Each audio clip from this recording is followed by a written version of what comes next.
Drivers, start your engines!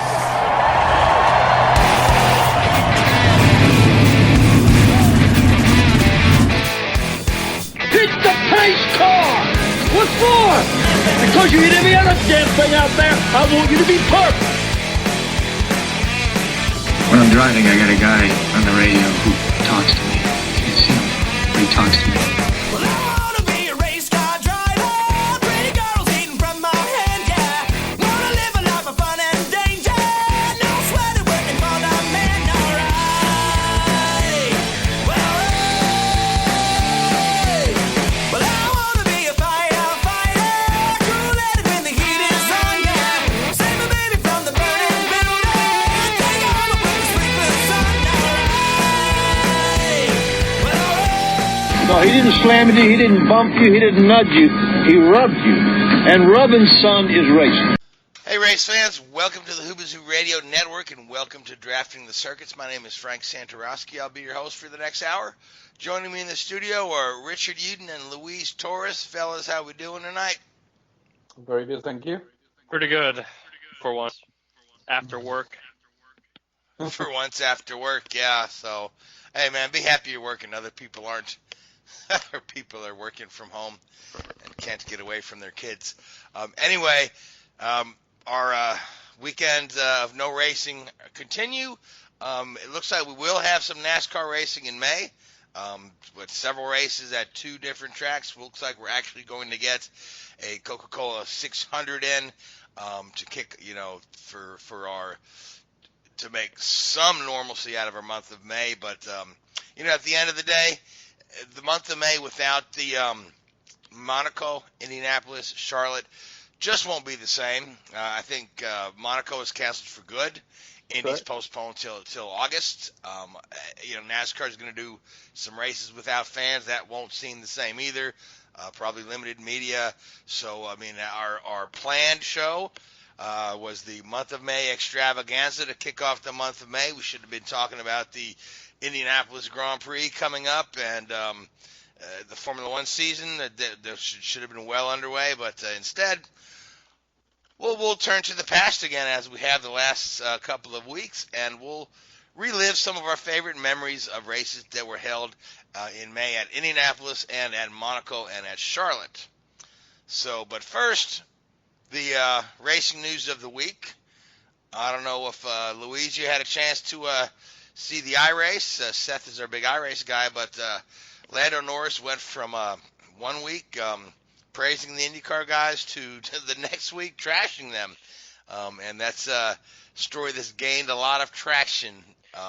Lando Norris taken out by Simon Pagenaud, and then just really said some disparaging things on social media that's been going back and forth. And then the other one involved in the big last lap crash coming to the line was Santino Ferrucci, who took the leaders out, opening the door for Askew. Was it Askew the one?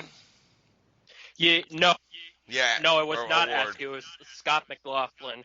Oh, that's right, McLaughlin. Yeah, And- McLaughlin won. See, I can't even remember. There were so many cars crashing in the last 3 laps. Yeah. It was a mess. It would look like at one point it was going to be Marcus Ericsson that was going to win, then Pato Award, turn him around, and that gave it was going to be advantage Pato, but because of the contact, it gave Oliver Askew, Pato's teammate and the reigning Indy Lights champion, the lead.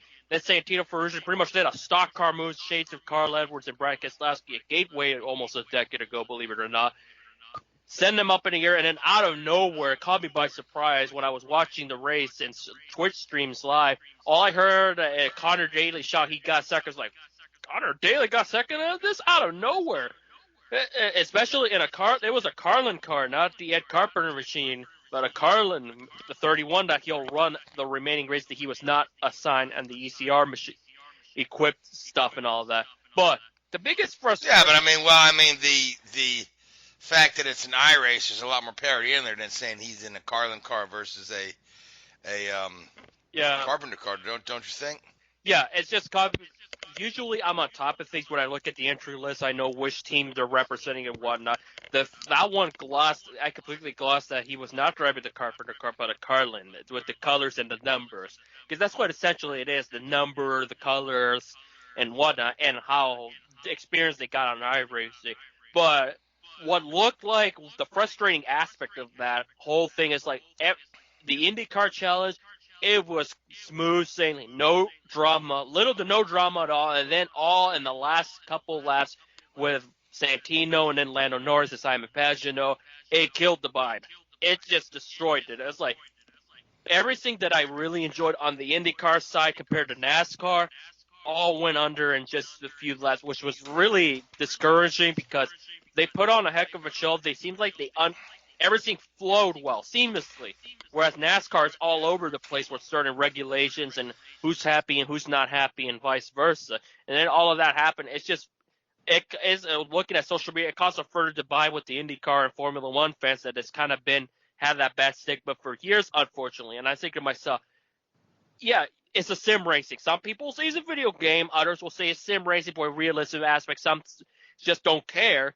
But yeah, well, that's the other argument people are fighting about. You've got guys saying, "Oh, don't make a big deal. It's just a game." And then these folks that actually participate in iRacing are really up in arms, saying, "What do you mean, just a game? It's a simulation." So we've got folks arguing that, folks arguing that Santino should be kicked out of the series. And then other people said, "Oh, but it's just a game. He wouldn't have done that in a real race." And admittedly, some of those moves that you saw there, you would not see those in a real race. Oh. You may see some similar moves there, but I don't know. To me, like you said, the whole thing left a bad taste in my mouth, and I'm just ready for some real racing. Oh, no doubt. I've been waiting for it for the longest of time. Like, once we get back going where crowds are allowed, that will be at its purest form. But at this moment, without crowd, at least we'll get something sooner than later, and that's what matters. Right. Something it'll be a little more. It'd be better to watch than the simulation. We'll see. We'll hear actual motors. We won't be able to get to the track and smell the actual burning rubber and fuel, but at least it'll feel like some sort of normalcy is back to the racing world, even if we're racing on Wednesday nights and those sort of things there. It's be better than nothing. So now, with that being said, again, let's look at the past. Let's talk about the month of May, because those three venues, Monaco, Indianapolis, and Charlotte, have all produced some very memorable races. Obviously, every single one of them is significant because of the significance of the event. So, Richard, why don't you just pick one of your favorite races at either Monaco, Indianapolis, or Charlotte, and just go ahead and kick off our conversation. I think I'm going to start with Formula One, surprisingly enough, and I'd have to go for the 1996 Monaco Grand Prix, which was won by Olivier Panis, his only race win. In fact, there was only 3 finishes to that race, I believe, from what I can remember. And it's a torrential rain. Damon Hill's sort of dominant season at the start of the season anyway, until Jacques Villeneuve really got up to speed. And Damon was sort of miles ahead, like a lap ahead or something at one point of the race. And then I think he had an engine failure. And Panis sort of came through and won it at the end, really. And it was an amazing race of attrition at at that race. And typical Monaco, throwing up some shock results, especially when it rains out there. Great race, though, really good. Yeah, Monaco has a history of producing some interesting winners, and we'll get to some more of that in a while. Also has a history of certain guys that just have a knack for the place. When you consider Graham Hill won there 6 times, and then Schumacher won numerous Monaco Grand Prix, as well as Hamilton has won numerous. He's just figured the place out because it's a very, very difficult track to master. It's very unforgiving. It's very narrow. There's very few places to pass, and of course, you can end up in the harbor, as happened, I believe, twice. Not recently, but once in the 50s and once in the 60s. I think we had a car actually leave the track and have to be pulled out of the harbor. Yeah. So, Louise, you have a Charlotte, Indianapolis, or Monaco story you want to contribute here? I say let's continue on with Monaco. I've got to go with the first one that I saw on TV, which was the 2004 race. And boy, the story, the narrative of that 2004 season is just simply Michael Schumacher dominating. It's going to take a lot to stop him. And lo and behold, a mistake, and Juan Pablo Montoya plowing in him under the safety car period knocked Michael Schumacher's out of the race in a bit of an undefeated season. Because going into that race, nobody could stop him. He won every one of them.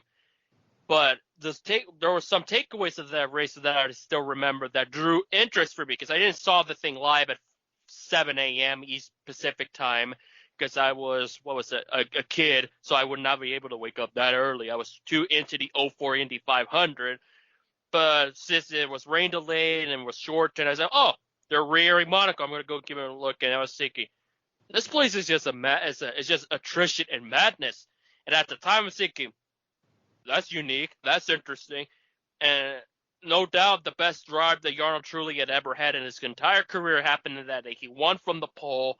That was probably his best drive he had, because after that race, Jarno Trulli was never the same. Honestly, again, his performances with Renault was regressing horrendously to the point that he didn't even finish out the season. They kicked him out in favor of Jacques Villeneuve to wrap up 04, only for Villeneuve to be replaced by Fisichella, who flipped over.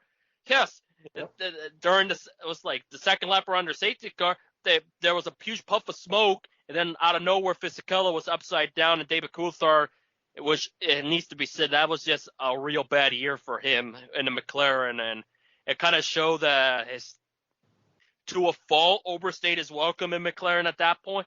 But who's to say? Who would have known that Montoya was going to move up to McLaren at that point?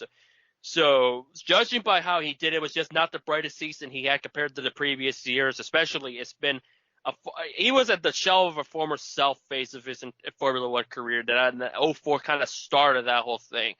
But it was just a crazy race, and I said, well, got to tune in for Monaco from here on out, because there's no way I will be missing a Monaco Grand Prix. Sure, the races sometimes it gets too strung out. It could be a Mercedes runaway, but you never know with certain races. They're either on it or off. Whoever's the dominant car or team at that time period.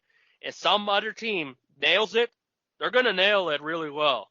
It's proven like with Pettis with Ligier or Trulli with Renault. You'll have those moments. It's just the unpredictable nature of Monaco. And like with that race officially canceled for this year, it's going to sting quite a bit not to see a Formula One race, the biggest Formula One race. Fortunately, we still have Silverstone. Am I correct? We still have Silverstone, right? Yes. Yeah. Okay. Yeah. At the moment, anyway. Yeah. At the moment, yeah.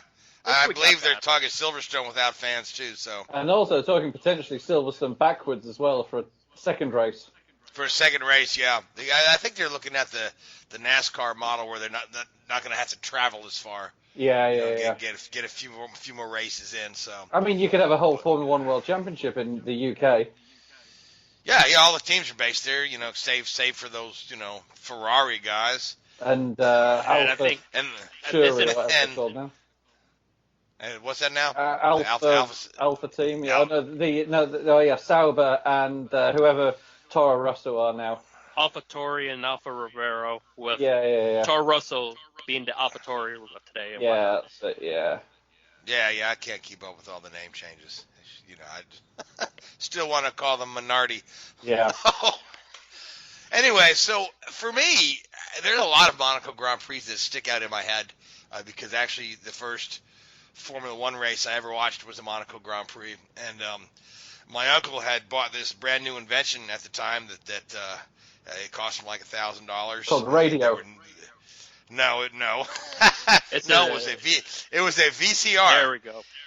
He had one of the first people I knew that owned a VCR, and you could record television programs. I watched them over and over again. And the 1978 Grand Prix of Monaco was one of the first things he taped. And my God, I watched that thing over and over again. I became an instant fan of Formula One after watching that. and this is the same season that we ended up with Mario winning the championship. It was Depailler that won at Monaco. But I really want to talk about the 82 race. The 82 race was sometimes known as the race nobody wanted to win, or nobody seemed to want to win. It was very interesting, and the last several laps there were so many changes of events. But to start out, the Renault cars swept the front row. René Arnoux took the pole position. His teammate Alain Prost there along beside him, and Arnoux led quite handily from the beginning until about mid-race. He had a little excursion there, got sideways, hit the wall. Prost took over the lead, and then Prost led handily for a while until he pushed it too hard. Ended up in the barriers here with just a few laps to go. I believe it was 2 laps to go, and then it started to rain. It started to rain a little bit. So Riccardo Patrese, who was driving for Brabham at the time, inherits the lead, and he just got 2 laps to cruise on, or like a lap and a half now at this point in time, to just cruise on to the checkers and take a win. And he spins in the rain and gets it high-sided. He gets his on the barrier on the corner. He gets the rear wheels are up, so he's got no traction. Now he's stuck. So this should have handed the lead to Didier Pironi. Didier Pironi is going through the tunnel. He goes in the tunnel and never comes out.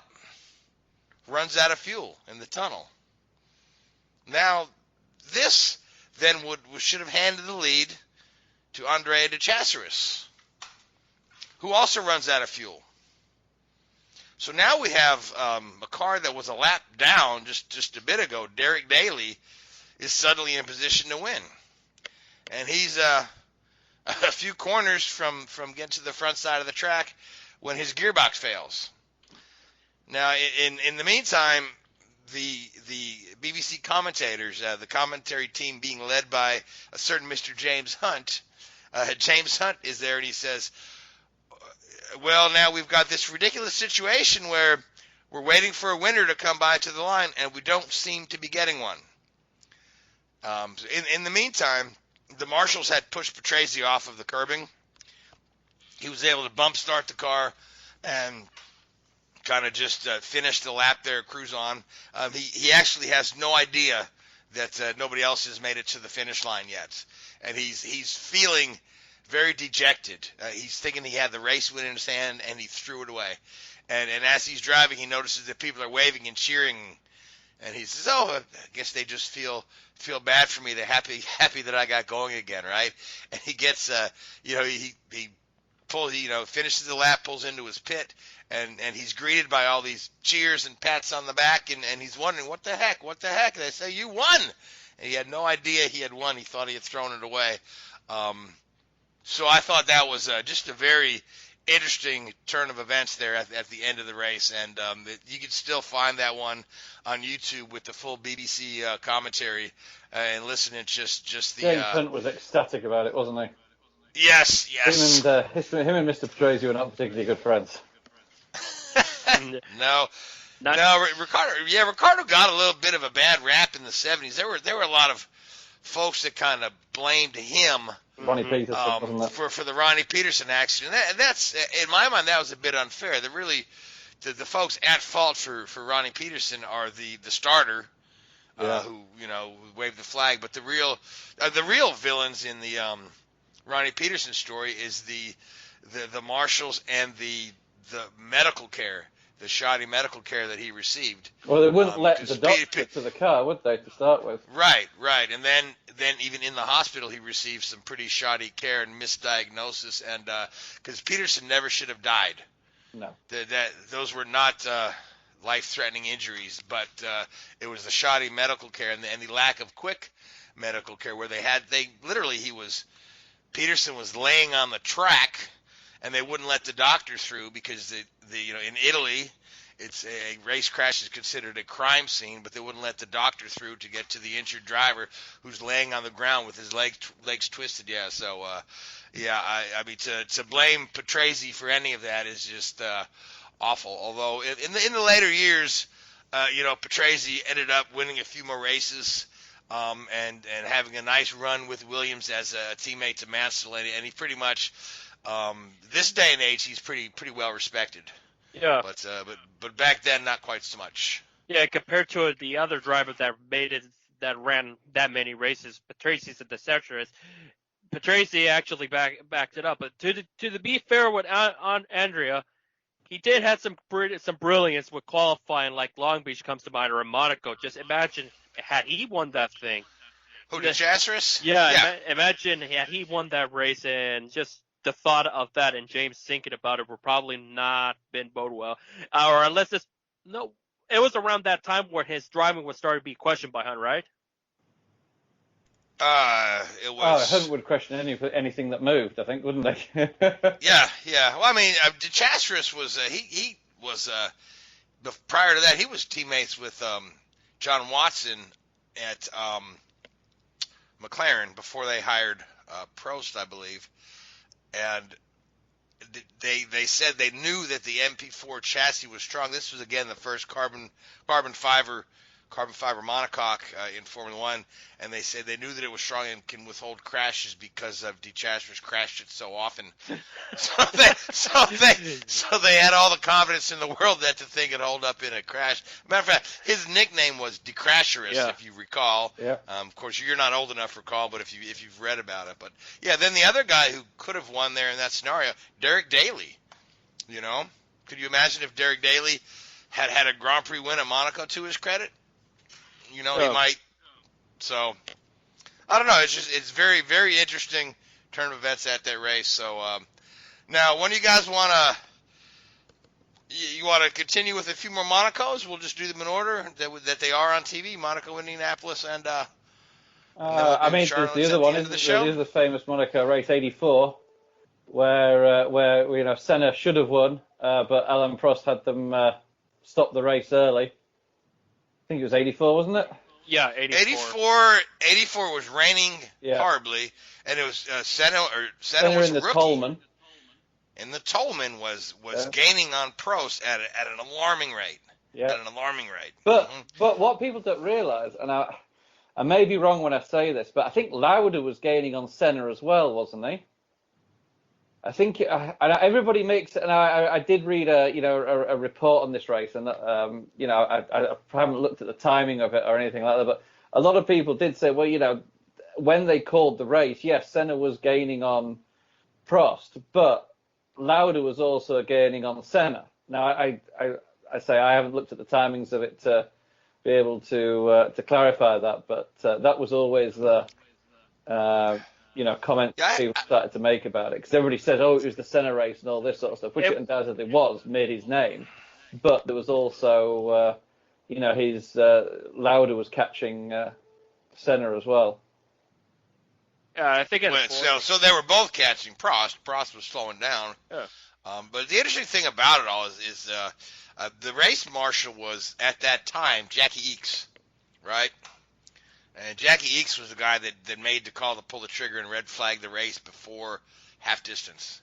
And then that was at the request of Prost's team, begging them to stop the race. Now, as it turned out, since they stopped before half distance, they awarded half points. So Prost got 4.5 points for the win rather than the 9. Had they went full distance and Senna passed him and he finished second, he would have gotten 6 points for second place, and he would have won the championship at the end of the year, seeing as how he lost the championship to Lauda by 0.5 point. So that's always kind of the what if scenario there. Prost could be a 6-time world champion instead of just a 5-time. So. And I think you could attribute with Lauda catching Senna and Prost. It's because not just that he has the power and the experience. Obviously, Senna had a Tolman that you can just say is a complete night and day difference as far as speed and reliability. But there's so much you can do in the rain that I think if I remember, it makes it the ultimate equalizer. Had that distance gone on, that would have been some battle between Senna and Lauda. It would have been one of those, another one is how epic would it have been between those two guys. because it would have been a passing of the torch kind of race for sure.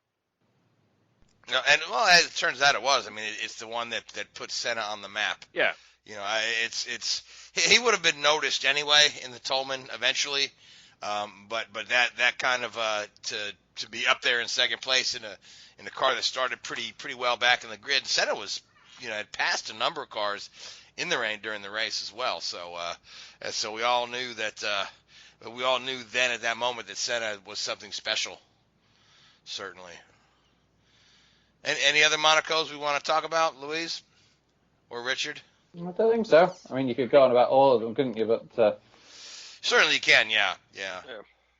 Because there have been some really interesting ones there. So, well, let's talk about Indianapolis 500 then, because that's usually after we've watched Monaco and eaten our breakfast in the media center.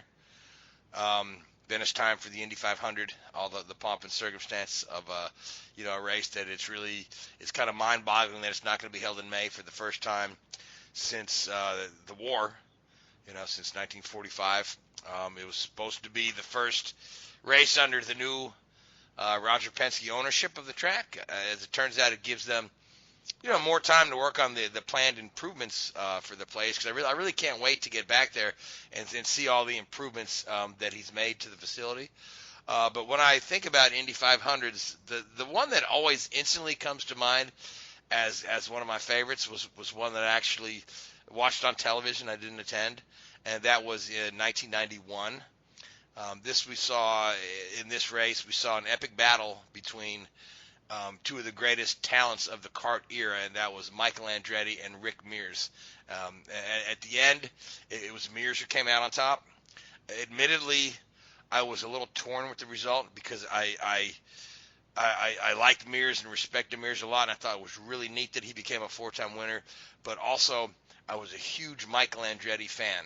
And I still am. Michael was my top guy back then, and he still is. I still root for his team. And I've really followed Michael's career since he was racing Formula Fords, which was the first time I met him at Pocono back in 81 or 82. So I was really hoping for Michael to win that one. But at the same time, I knew Rick's career was on the waning end, and Michael's were just getting going, and I figured Michael would have plenty of time to win a couple Indy 500s. I just didn't realize at the time that they would be much later than they would be as the team owner. But anyway, the excitement at the last was like it was an edge of your seat battle. We saw after restart, Michael came and passed Mears on the outside of the turn, and the commentators there, which I believe were Jim McKay at the time and Paul Page, were saying, you can't do that. That's an impossible move. And Andretti pulled it off. And then a few laps later, Mears repeats the same move on Michael. And it was edgy seat from then. And I always just remembered 91 as just being a really exciting race. So there you go. I'll start with that. You guys want to talk about that one a bit too? Page, Posey, and Bobby. Okay. That's probably right. Yep. Yeah, I was gonna say. It's Paul Page. I remember saying you can't make that move. Yeah, McKay was a little earlier. Yeah, McKay's last 500 as a play-by-play was 85. Then Lampley did the 2 years, and then it was Page from 88 to 04, and vice versa with the other time period with Bob Jenkins. But anyways, a little bit of the 91. That's also, of course, where all the Andrettis ran: Michael, Mario, John, and Jeff Andretti. So that was a historical landmark, and of course, Willie T. Ribbs' 500, his rookie campaign. So there were so many storylines that added to that people that really are passionate about the history of the 500 remember. But that one, it gets a little bit glossed over because obviously the very next year it had all the drama, all the photo finish. But the battle between Mears and Michael, This was just brilliant stuff, and that's, you could say, American open wheel racing at its finest at that time period, no doubt. Yeah, we didn't see tons of battles with Michael and Rick head to head. It's like certain. It's like I always like this day and age. We've never seen in the current era a title battle between Will Power and Scott Dixon. And those are the two top guys of the current era. Has won the most races. So we didn't see tons of battles with just Michael against Rick, and this was one of them, and it was one of them for the ages. And I just really just remember that one so well. And it was a few years later, in '94, that I was able to attend my first 500, and that was another pretty good race. But I'll let you guys throw one out. For mine, I go back to a mid 2000s one, and I say like within '91. I think I'd recently rewatched the 2006 Indy 500, which was the third 500 I've watched, and that one was quite interesting. It has personal value because I was in middle school, and that one really drew interest for me just because it was Michael's return. It was Al Unser Jr.'s comeback as well. Another comeback, because I don't know how many Indy 500 comebacks he had, like 2 or 3 of them. I've lost count. But just the battle between the talk about the telecast, it was like, will Sam Hornish win the Indianapolis 500? Can he pull it off? Can he give Penske that win? That's the only thing he has left in his IRL table, is to win the Indianapolis 500. And then there's also Danica Patrick's second 500, and also the debut of Marco Andretti. All of them kind of factored into the storyline and just how the race played out. But at one point, it looked like it was going to be Dan Weldon or 500 to lose. And then a couple blocks and a pin miscues and just strategy all over the place, like any Indy 500 would have. Boiled it down to Michael Andretti suddenly all was in the race lead. And then it was at that one moment, I was thinking to myself as a kid, as a young teenager, I was rooting for Michael to win that 500. I was thinking that would be something for him to win the 500. And then when Marco took the lead, I was thinking, I think he's got it. And then nope, out of nowhere, with a great run, he had a great drafting run. Sam Hornish Jr. snookered and by Andretti got the win. And it's like that moment I realized. At that moment, I realized there's something about the Indianapolis 500 that I gotta go something. I gotta go. Fingers crossed that this year is the year, but yeah.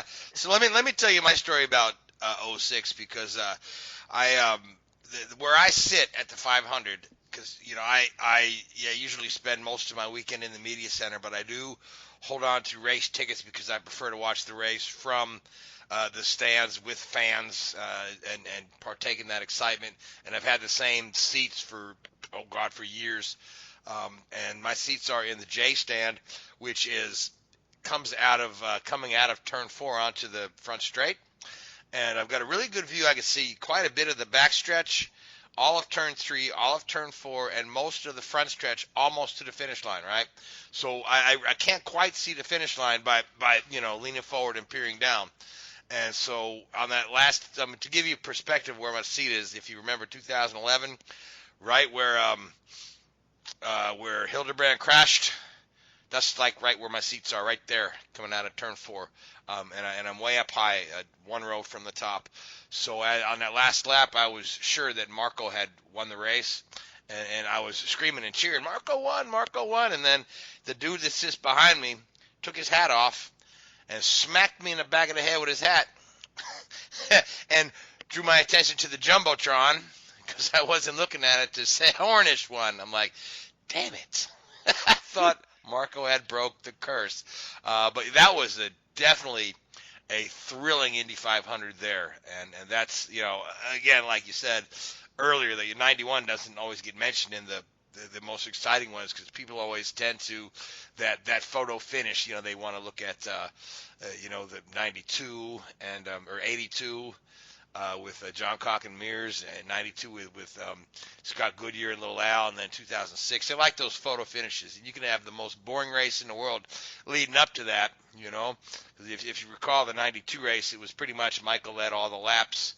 And, a matter of fact, I think Al Jr. was 2 laps down at one point in time, before Michael had his mechanical difficulties.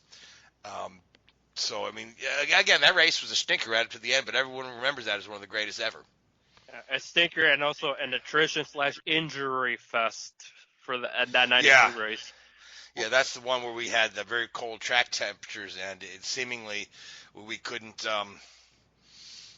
couldn't stay green for more than a couple of laps before somebody would crash. And then the other story is, they said that's the darkest day for the Andrettis, because you had Mario and Jeff both ended up in the hospital after crashes, or they're in the infield care center in hospital beds. And they say, well, at least on the bright side, it looks like Michael's going to win this one. And then Michael had the heartbreak with 11 laps to go. So pretty bad day all around for the Andretti family. Now, Richard, you enjoy watching the Indy 500 a time and again, don't you? Oh, I do. Yeah, I do. I'm sure you've got one you'd like to add to the discussion. I think I think there's two really. I think you look, but now, don't quote me on the dates. You guys are far better at your dates on these sort of things than I am. But the one where my old buddy Takuma had a go at Dario on the last lap and span out when he could have won. 2012. 12, yeah. And then, of course, fast forward to 17 or 16 when he won. And Takuma won. 17. Yeah. I was I was actually down at Charlotte for the 600.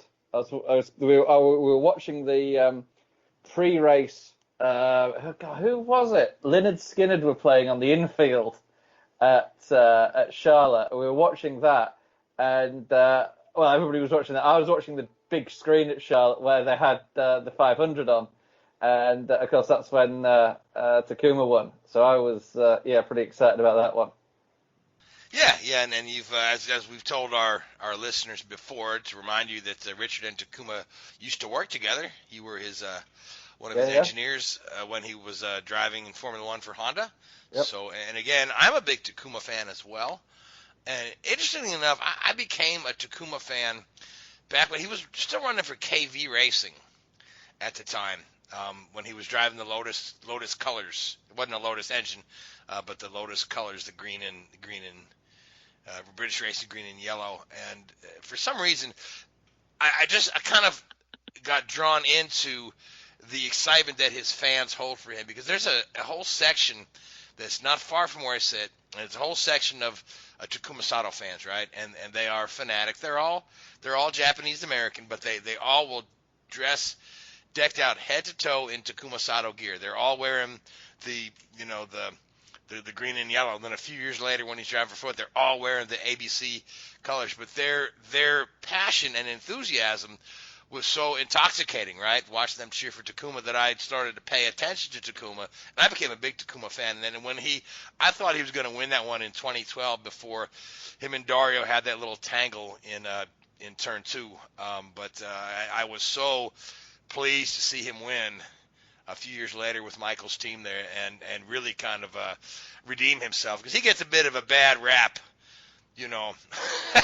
We don't have to remind you that he gets a bit of a bad rap for his no attack, no chance. But yeah, he's certainly one of the most exciting drivers to watch, and he really knows his way around Indianapolis. He really does. I mean, that 17 win was not luck that fell into his lap because Alonso dropped out. He earned that one, and the pass he put on Elio with a few laps to go was brilliant. Yeah. And as Sato, of course, it goes back to the BAR days. And I think after that podium in Indianapolis at the Grand Prix, sure is backwards and whatnot, I said to myself, when he won in 2017, I said, it's coming full circle for him. So I was definitely ecstatic for him winning that one. And I think once we get back going, it'll be interesting how he'll. Yeah, I think I won't be too surprised if he puts stuff in an excellent spot. He could be a multi-time 500 champion. Who knows? Time will tell, of course. Yeah. Yeah, I mean, he seems to gel really well with the Rahal team. When you consider he's won 3 races for them. He's won 3 more races than Graham Rahal has in the same time since he's joined that team. He seems to really get on well with Graham, with Bobby, and with the engineers. And they've got a really good and if you recall, it was in the Rahal car in 2012 when he nearly won the 500 the first time. So he's got a good relationship with the team, and he had a great. I mean, if it weren't for that stupid accident in the pits at Texas last year, that kind of marred his season. Yeah. He would have probably finished a bit higher in the points. He could have even contended for the championship. I could have been right up there, and I remember I saw that firsthand. At the front stretch, and I took a quick glance. It's like, that's not good for Sutter because he was there. I think he controlled the race. He was like the dominant car at the start of. Yeah, he was. He led. He won the pole. Yeah. He won the pole, and he was leading handily, but he got into the pits way too hot. Got too close to the wall, squeezed his own guys there. I think one crewman may have been injured. And it was just a wreck. Yeah. It just train wrecked his whole race right there on the first sequence of pit stops. So again, a mistake that's all on Takuma.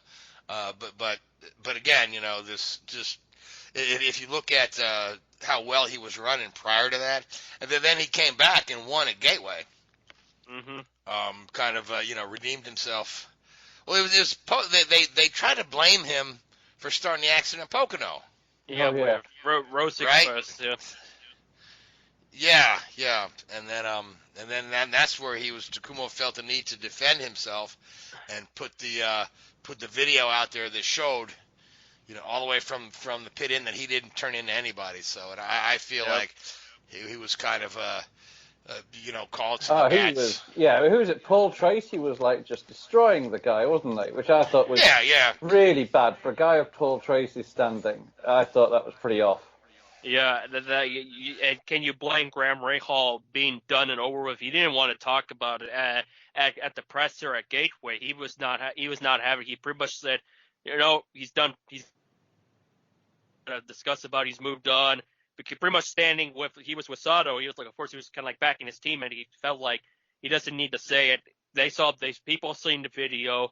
They have their take. I'm just ready to move on. Yeah, I thought it was terrible what the media did within there. I thought that was massively out of order.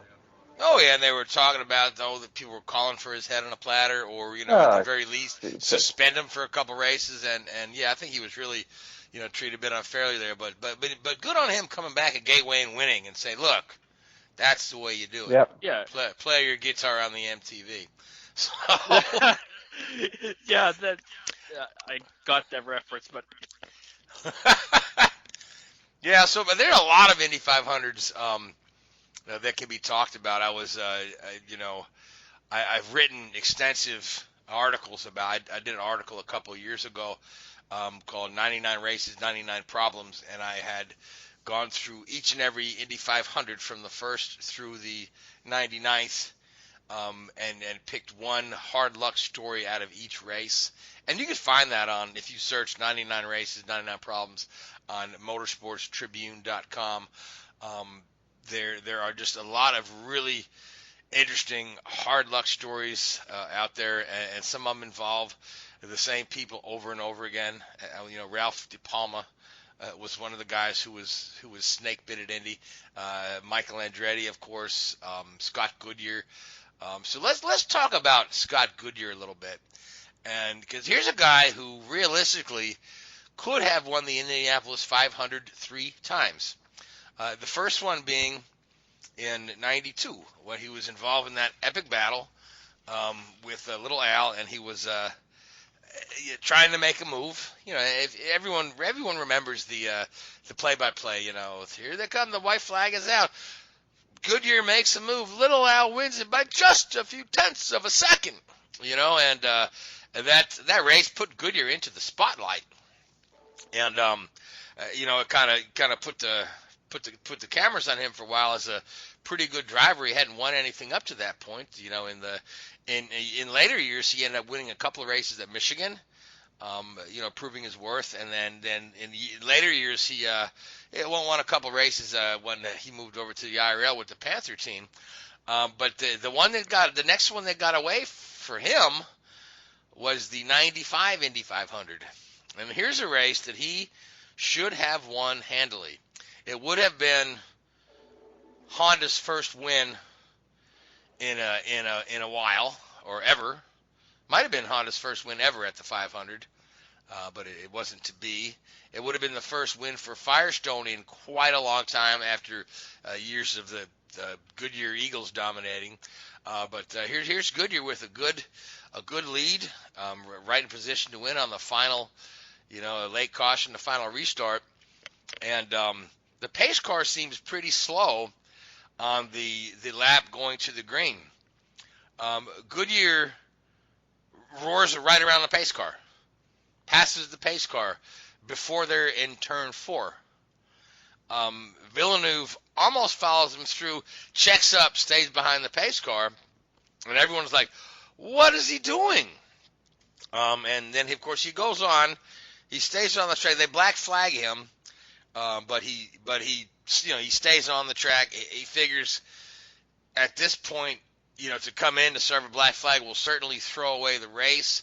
If he stays there and crosses the finish line first, at least then maybe they can protest that the pace car was too slow, which was their plan. So he stays on track, actually crosses the finish line first, but they stopped scoring him after lap 197. Villeneuve is declared the winner. And again, Goodyear is forever known as the guy that passed the pace car. Just really stupid mistake to make, and he doesn't talk about it much if you engage him in conversation. Even if you get a couple drinks in him, he doesn't like to talk about that one an awful lot. He'll talk to you a lot about the Al Jr. one, and then it was, I believe it was 97, where we had just some really shoddy officiating. Yeah, with I believe they expected to finish under yellow, and everyone thought they were going to finish under yellow, and then with no warning, they threw the green on the last lap, without bothering to tell the drivers, hey, we're going green. So Goodyear was kind of caught out by not being prepared, so he wasn't able to mount a challenge against Leyendyk, and Leyendyk ran away with that one. But had they, gone through the proper protocol and let the drivers know, okay, 1 to go, we're going to go green next lap, they had expected to finish under yellow, and then just, boom, green flag. I'm like, what? So he kind of caught him out. So that's the third one that got away from Scott Goodyear. So, so then he spent the next several years hanging out with Eddie Cheever, in the broadcast booth. Cheever can continually remind him that he actually won one of these. So, yeah, that 97, 98 was a weird time period. When you think about, if it wasn't for Cheever reminding everyone he won 98, but people remember that 500, honestly. Because 97, it was just a big mess with officiating and everything. 96 was obviously the first race of the split. The Buddy Lazier. People remember 96 because of the first year of the split. Yeah. The next three, right? 97, right? Which was what Leyendyk won. 98 was Cheever's win. 99 is the year that Robbie Gordon should have won and ran out of fuel on the last lap and handed the win to Kenny Brack. Yeah. Right. And then starting in 2000 is when Chip Ganassi brought his team back. Destroyed the whole field with Montoya, and then from then on it was a exodus of the old kart teams returning. So you've got those 96 through 99 that are kind of, some people, any hardcore kart fan will tell you there ought to be an asterisk next to one of those, which I disagree with. I mean, all the cars that were in that race were entered, qualified properly. If the car guys wanted to be in there, they could have. Yeah. So if they had their minds clear, they should have just, as Robin Miller once said it, they should have entered Walt Disney World. They should have entered Phoenix, whooped their rear ends, and then they would have had the spots at the 500. Then we would have seen a Vassar, a Sonardi, or Greg Moore run the 500s, and who knows how the time period would have been different, because 96 is the Lazier turnaround. 97 was the bad officiating. 98, there's not much to remember other than just Cheever won, and then Kenny Brack taking a win from Robbie Gordon, and then the AJ. Yeah, can you even name the IRL champions from that era? Let's see, 96. You know what I mean? I think Greg Ray won one, yeah, right? Greg Ray. Buddy Lazier won one in 2000. Yeah, Scott Sharp and Buzz Colgan split the first one, right? Then it was Tony Stewart, right? Mm-hmm. See, then it's all a blur. I think Brack was 90. Brack was 98, if I remember. Brack was 98. Then I guess Greg Ray won at 99, and then Buddy Lazier won in 2000, yeah. Yeah, because Greg Roy carried the number 1 in 2000, and it was one of the worst years for anyone that carried that number plate. Which also is an article that you'll find on the Motorsports Tribune, the history of the number 1 plate since 1996. Okay, is that one you wrote? Yep. Is that an article that you wrote? Yeah. I'll have to look that one up. I find stuff like that quite interesting. I actually wrote an article one time, and I don't know if you can still find it on the internet, but it was it was all about cars with the number 27. Huh. And really, it was the article was, I think it was called how race cars get their numbers and why I love the number 27. Something weird like that. You're just a big Paul Menard fan, aren't you? Paulie. Sure. I mean, don't worry about the fact that Alan Jones ran a 27 and Villeneuve and Senna and Mario at one point and Jimmy Spencer. John Alesi. John Alesi, huh? I've got a giant injection molding 1/4 size McDonald's NASCAR number 27 Jimmy Spencer car on my wall. It was gifted to me years ago. It's one of my favorites memorabilia pieces.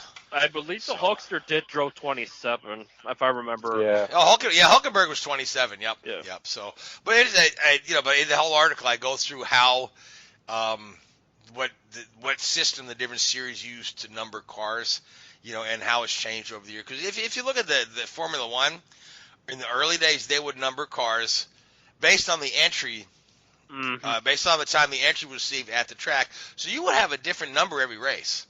You'd show up at the race, you'd get your number, you'd slap the sticker on the car. That's what most of the cars, they had the big white circle, and then they just put the number in there. So you'd have a different number. If you look at, and that went through, I believe 74. Then I think it was after in 74 they started with the champion gets number 1, and then they had team numbers for the rest of the guys. And then in the kart series, they used to, the guys' numbers 1 through 12 would change every year based on a championship.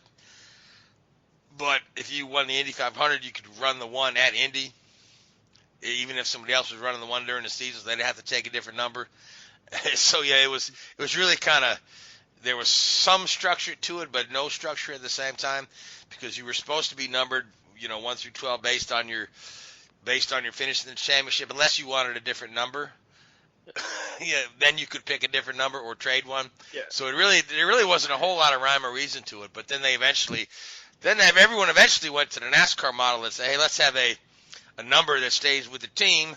This way you can sell the merchandise, and it's good for associate a guy with a number. It worked for Churro quite well, since they never had to change the number. Yeah. Well, 3 and 4. Yeah. They got 3 and they got 3 and 4 in the 74 season. Yeah. Because Lotus got 1 and 2, even though Tyrrell had won the championship, but because Jackie Stewart retired, they gave the number 1 and 2 to Lotus, who had won the Constructors' Championship. And that was the first year for a champion gets number 1, but it went to the constructor then later went to, because Stewart retired the year they were going to do that, and so then they reverted to doing the driver. Then, if you recall, where we had a few years where the driver vacated the series right after winning the championship, and then poor old Damon Hill got stuck running number 0 for 2 straight years. 3 years he had to run number 0 because first Mansell left, and then Prost left, and then finally Damon Hill says, let me just win this thing so I cannot run the number 0. So, and it never looked good on a arrows, did it? Yeah. Didn't they call Damon 0 the hero? Something like that, yeah. Something like that, named him after the Black Sabbath song, it didn't look good on David having a Arrows number 1, much less Pedro Jadis at a number 2. Yeah, especially when they almost didn't qualify. Yeah. So here's an interesting tidbit, since we're way off topic anyway, right? So recently, the Formula One model right now for numbering the cars is every driver picks their own number, and then they have that number for the duration of their career. Correct? Correct. Yep. Correct. So you don't have team numbers anymore. Do you know why nobody has the number 2? Do you know why number 2 is the least desirable number in Formula One racing? Dennis Stoffel drove it? I don't know. It has nothing to do with poop. Oh. Number 2. Number 2 means your teammate is the world champion. Oh yeah. That's why nobody selected the number 2. You could talk to everybody. Why'd you pick your number? Oh, Ricardo runs number 3 because he likes Dale Earnhardt, oddly enough, Yeah. And so everyone's got a little reason for the numbers they pick, but nobody wants the number 2. Unless you're Stoffel Van Dort. Wasn't he number 2? Stoffel Van Maybe, Dort? I don't know. He could have been, yeah, but I mean, for when they first gave the numbers out, nobody took 2. Maybe Van Dorn took that, so he didn't realize the negative connotation. The number 2 means your teammate is the world champion. So anyway, but we've got about 5 minutes left in the show, and we promised we'd talk about some Coca-Cola 600s that were memorable as well. So I'll let one of you fellas start. I honestly haven't watched a lot of Coca-Cola 600s. I've seen who won them, but because I'm at Indianapolis all day, by the time the 600 rolls around, and usually I'm up for a good nap before the race ends. So you guys chime in with some of your favorite Coke 600s for the next 5 minutes. You got one, Richard, to start off? Yeah, I mean, the one for me would have to be, we mentioned it earlier, when Austin Dillon, when I was down there, and that was a pretty special day for everybody involved in the team there, for Austin to get a win there, his first 600, and it was a fuel mileage win, but he was up there all race. We had the pace in the car, and he was running top 10 all race, and he managed to get the job done, and fair play to him. That was a really good weekend for us. He could have won the Xfinity race the day before as well. In fact, he should have won it, really. He just got caught out by some late race restarts. That was also the long rain delay race where... Oh, yeah. I mean, it was funny because I was actually camping out there in one of the campgrounds the night of the race because we stayed down there for the Xfinity race and the Cup race. And... in the middle of the night, there was a tornado warning came through, so everybody had to evacuate the campground. I mean, it was because it was in Cabarrus County, it was the whole county got under a warning, and it was actually the very north end of the county that was where the tornado went. It was quite a long way from where we were, but still they put everybody under this warning, and we had to all sort of run for our lives, and that was a little bit extreme, but we all had to evacuate the campground. So even then there were some tornadoes. So this year is not just a phenomenon in Carolina. No. There was a few. I mean, there weren't anything crazy, but there was some rotations, as I think they like to call it in the meteorology world. Yeah, mine will go to 2005. It's just the whole one word to define it: levigation. Levigate. Oh. As a Gordon fan, dreaded it. As a racing fan, it was chaotic. It's just the fact that Michael Walter Padale Jr. bump draft were the year prior. Greg Biffle, Kurt Busch did the same thing. Did it work the first time? No. What difference would it have made this time around? Just because the two more dominant plate guys, as far as from a team perspective, and my hindsight, not named Jeff Gordon, you think it was going to work at Charlotte. It was just the culmination of how bad DEI were in 2005 to a T. And if I remember, Terry Labonte got hurt in that instance as well. It was just a whole mess. And not just that, Ganassi had a horrible Coke 600. It had a horrible month of May to begin with, where literally Chip Ganassi arrives and boom, they all started wrecking and cutting tires, just like most of the field did. And then the race had 22 cautions. It broke the record, so that intrigued me as a kid.